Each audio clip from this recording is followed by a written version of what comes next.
Sir clear నాకు right. Paparao గారు, అంతిమంగా భారతదేశ ప్రయోజనాలు మాత్రమే భారత్ కు ముఖ్యం, ఆ దిశగానే ప్రధానమంత్రి మోదీ యొక్క ఆధ్వర్యంలోని విదేశాంగ విధానం నడుస్తుంది అని అమర్నాథ్ గారు తేల్చి చెప్తున్నారు. ఏమంటారు?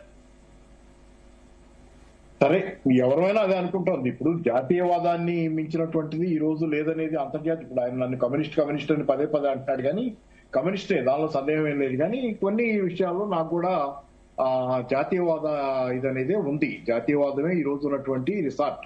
అంతర్జాతీయవాదం అక్కడ ఇక్కడ అందరికి చేసి తర్వాత ఇది అవుతుంది అనేది కుదరదు.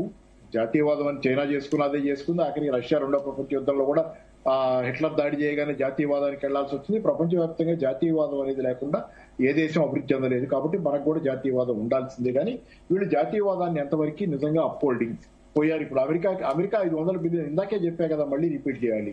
ఎందుకు అంటున్నారు మీరు 500 బిలియన్? ఏముంది అమెరికా దగ్గర మీకు అమ్మటానికి ఏం లేని అమెరికా దగ్గర బలవంత ఆయుధాలు అమ్ముతారంటాడు. ఇప్పుడు ఇరాన్తో యుద్ధం చేస్తుంటే డ్రోన్లు బెటర్, మీ F-2 విమానాల కంటే 32 ఏదో ఉన్నాయి కదా, అవి పడిపోతున్నాయి. ఇక్కడ అవన్నీ ఎందుకు అంటున్నారంటే జవాబులు ఉండవు వీళ్ళ దగ్గర. అవన్నీ కొన్ని ఇవన్నీ వేస్టేజ్ కదా. చెత్త అంతా కొని తెస్తే బిలియన్ల కొద్దీ భారతదేశ ప్రజల తాలూకు కష్టం అంతా తీసుకెళ్లి పనులుగా కడితే అవి తీసుకెళ్లి రికార్డు స్థాయిలో ఆయుధాలు కొంటున్నారు. భారతదేశం ప్రపంచంలో నాకు తెలిసి యుక్రెయిన్ తర్వాత, ఇప్పుడు వీళ్ళ తర్వాత నెంబర్ 2 స్థానంలో ఇప్పుడైతే రైట్ నౌ ఆయుధాలు కొంటలో ఉంది. కొంటాం. ఇన్ని ఆయుధాలు కొని రేపు పొద్దున ఏదైనా యుద్ధం వస్తే ఈ ఆయుధాలు పనికి రాకపోతే యుద్ధం స్వభావం మారిన తర్వాత ఆయిల్ కొంటానంటున్నాం. ఏదో అమెరికా నుంచి కూడా కొంటున్నాం. తెగ ఆయిల్ చాలా పెరిగింది. అమెరికా నుంచి ఆయిల్ కొంటాం. రష్యా నుంచి చీప్ గా వస్తున్నప్పుడు పోనీ ఆయన చెప్పినట్టు వెనిజులా నుంచి చీప్ గా వస్తున్నప్పుడు రష్యా నుంచి ఆయిల్ కొంటాం ఏంటిపోయి. చాలా ఉన్నాయి ఇట్లాంటి ప్రశ్నలు. అమెరికాకి అంటగాగారు. వీడు ఎన్ని చెప్పినా అందరం చూసాం కళ్ళారా. హౌడీ మౌడీ, ఇంతకంటే ఏముంది? మోడీ గారు పోయి హౌడీ ట్రంప్ కి ఎలక్షన్ క్యాంపెయిన్ చేశారు. సరే, ఇప్పుడు సంబంధం దిగిపోయింది లేదనుకోది వేరే విషయం. ఇది చేయలేదని ఎట్లా చెబుతారు వీళ్ళు? ఎంత దగ్గరికి తీసుకెళ్లారో కళ్ళ ముందు మనందరం చూసాము. ఇంత దగ్గరికి తీసుకెళ్లిన తర్వాత ఇక్కడికి వచ్చి మళ్ళీ మాకేం తెలియదు, మేము ఇంతే ఉంటాం. అరే మాకు ఎవరితో సంబంధం పెట్టుకోవడానికి కూడా మీకు ఎవరు మిగలకుండా పోయారన్నా ఏంటి ఎవరుకోవాలి? ఏంటంటే ఇది మంచిది కాదు. మీరు విదేశాంగ విధానాన్ని రీఓరియంట్ చేసుకోండి. ఇప్పటికైనా రీఓరియంట్ చేసుకోండి. తప్పులు జరిగినాయి, ఎంతైనా క్రెడిబిలిటీ మిగిలింటే అదైనా మిగులుద్ది. ఈ విధంగా కనుక గాలిలో నుంచోబెట్టి భారతదేశాన్ని చేస్తే కనుక వ్యవహారాలు ప్రపంచంలో ఎంతో కొంత ప్రతి దేశానికి మిత్ర దేశాలు ఉంటాయి. అన్నిట్లో మనం యుద్ధాల్లో దిగుతామా తగదాలు దిగుతామా అని దిగం. కానీ ఇంతమందిని దూరం చేసుకునేది మంచిది కాదు. ఇతర దేశాలతో స్నేహాలు అవసరం. ఎన్నో కొన్ని దేశాలతో స్నేహం ఉంటది. పైగా ముఖ్యంగా మనం చాలా విషయాల్లో చాలా చెబుతుంటాం, అంతర్జాతీయంగా అందరికీ చెబుతుంటాం నీతులు. మనం కూడా కొంత జాగ్రత్తగా ఉంటాం, మంచిది. ఇదే విదేశాంగ విధానాన్ని మొండిగా ఇలాగే కొనసాగిస్తాం, లేదు ఎవరితో మాకేం సంబంధం లేదు, మేము అలా బతకలేరు. ఎప్పుడు ఏదేసి ఇప్పుడు కాదు ఎప్పుడు అలా బతకలేరు. అలాగే చేసుకుంటూ పోయేటట్లయితే మూల్యం భారతదేశం ఖచ్చితంగా దేశం వీళ్ళ పరిపాలనలో చెల్లిస్తుంది.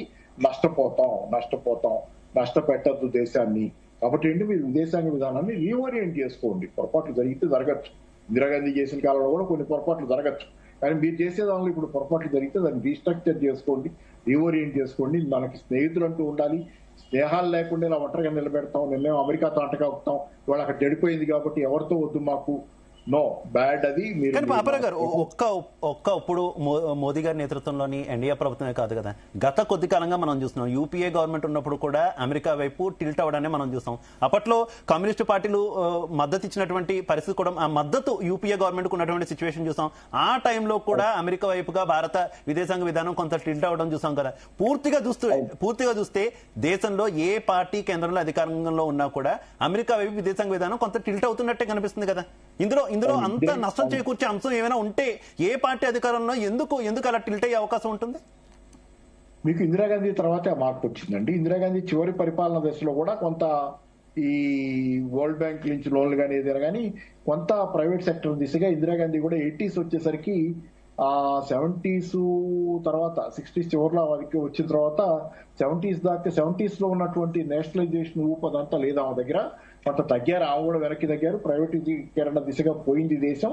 ఆ క్రమంలోనే 90s వచ్చేసరికి సంస్కరణలు వచ్చినాయి. అమెరికా వైపు వెళ్ళటం పెరిగిపోయింది. ప్రపంచ బ్యాంకు దగ్గర నుంచి, IMF దగ్గర నుంచి మనం అప్పు తెచ్చుకున్న తర్వాత యూపీఏ కూడా అదే దిశగా తీసుకెళ్లింది.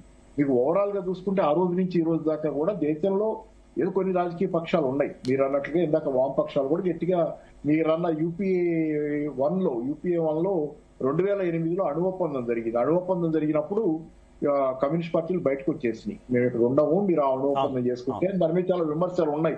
ఏంటంటే ఇట్లాంటి విషయంలో బయటకు వస్తే ప్రజలకు ఏం అర్థం అవుతుంది ఈ విషయం, అణు ఒప్పందం విషయం ప్రజలు అర్థం చేసుకోగలిగినంత పెద్ద విషయం, అనవసరంగా మీరు ప్రజలకు అర్థం కాని విషయంలో మీ మద్దతు ఉపసంహరించుకొని ప్రజల నుంచి దూరం అయ్యారనేది సరే చాలా విమర్శలు వచ్చినాయి. కానీ ఎన్ని రోజులు రుజువు అవుతానే ఉన్నాయి కదా, ఎక్కడి నుంచి ఎక్కడ ప్రయాణం జరిగింది అనేది, అమెరికాతో అంటగాగితే ఎంత ప్రమాదం అనేది. సరే ఈ మధ్య కాలంలో అదే అణు ఒప్పందానికి సంబంధించి, పౌరాణు ఒప్పందానికి సంబంధించి వీళ్ళు చేసిన మార్పులు, అదేది ఏదైనా కనుక డ్యామేజ్ జరిగితే, ఏదైనా యాక్సిడెంట్ జరిగితే అణు దీనిలో దానికి సంబంధించి కూడా పార్లమెంట్ లో వీళ్ళు బిల్లు పాస్ చేసుకున్నారు. బీజేపీ వాళ్ళు వాళ్ళని మించి వీళ్ళు పోయారు. బిల్లు పాస్ చేసుకుని ఏంటంటే నష్టపరిహారం విషయంలో చాలా రాజీ చేశారు దానిలో. ఎందుకంటే నష్టపరిహారం చాలా పెద్ద విషయం. అణు కేంద్రంలో కనుక విస్ఫోటనం జరిగి ప్రమాదం జరిగితే, ఎందుకు భోపాల్లో మనం అనుభవించాం కదా, కాంగ్రెస్ ఉండగానే జరిగినట్టుంది. భోపాల్లో మనం ఎన్ని లక్షల మందికి పరిహారం చెల్లించాల్సి ఏమైంది, యూనియన్ కార్బైడ్ ఏమైపోయింది ఆ తర్వాత, అట్లాంటి ప్రమాదాలు చాలా ఉన్నాయి. కాబట్టి ఓవరాల్ ఏంటంటే అమెరికా చివరిగా పాపారావు గారు, చివరిగా ఈ యుద్ధం మళ్ళీ మనం ఈ చర్చల విషయంగా వచ్చేస్తే హెన్రీ కిస్సింగరే అన్నాడు కదా, ఏమన్నాయంటే అమెరికాతో శత్రుత్వం ప్రమాదకరం, కానీ అమెరికాతో స్నేహం అనేది ప్రాణాంతకం అన్నాడు. ఆయనే చెప్పాడు, హెన్రీ కిస్సింగరే స్వయంగా మాతో స్నేహం ప్రాణాంతకం అని చెప్పాడు. అమెరికాతో శత్రుత్వంతో కొంత ప్రమాదం ఉంది. ఎప్పుడు అది అనుభవించిన సద్దాం హుసేన్కి తెలుసు, అనుభవించిన గదఫీకి తెలుసు. గదఫీ కూతురు ఈ మధ్య ఇరాన్ వాళ్ళ లెటర్ కూడా రాసింది, ఏమని, మీరు అమెరికా మాటలు నమ్మి ఆయుధాలు వదులుకోకండి, మిసైల్స్ ఉంచుకోండి, మా నాన్న అట్లా నమ్మి రాత్రి అయ్యాడని చెప్పింది. రైట్. చివరిగా మళ్ళీ మనం ఈ చర్చల విషయానికి వస్తే, ఈ చర్చలు ఎంతవరకు సక్సెస్ అవుతాయంటే మీరు డౌటే అంటూ కూడా చెప్పారు, కానీ సక్సెస్ అవ్వడం ప్రపంచానికి చాలా ముఖ్యం కదా, ముఖ్యంగా మన భారత్ కూడా చాలా అవసరమైనటువంటి నేపథ్యంలో. చివరిగా ఒక కామెంట్ మీది ఏం చెప్తారు, ఈ చర్చలు ఏ రకంగా పూర్తయితే మంచిది, అలాగే భారత్ కూడా ఏ రకంగా ఒక ముందడుగు ఈ చర్చల విషయంలో వేస్తే బాగుంటుంది అంటారా ఏంటి? అంటే మనం భారత్ విషయానికి వస్తే మనం ముందు ఒకటి స్టాండ్ తీసుకోవాలి. ఇప్పుడు మనకి once bit and twice shy అని ఇప్పుడు అమెరికా విషయంలో దెబ్బతిన్నారు వీళ్ళు. ఏ నిర్ణయం తీసుకోవడానికి వీళ్ళు వెనకాడుతున్నట్టున్నారు, ఏ నిర్ణయం తీసుకోలేకపోతున్నారు.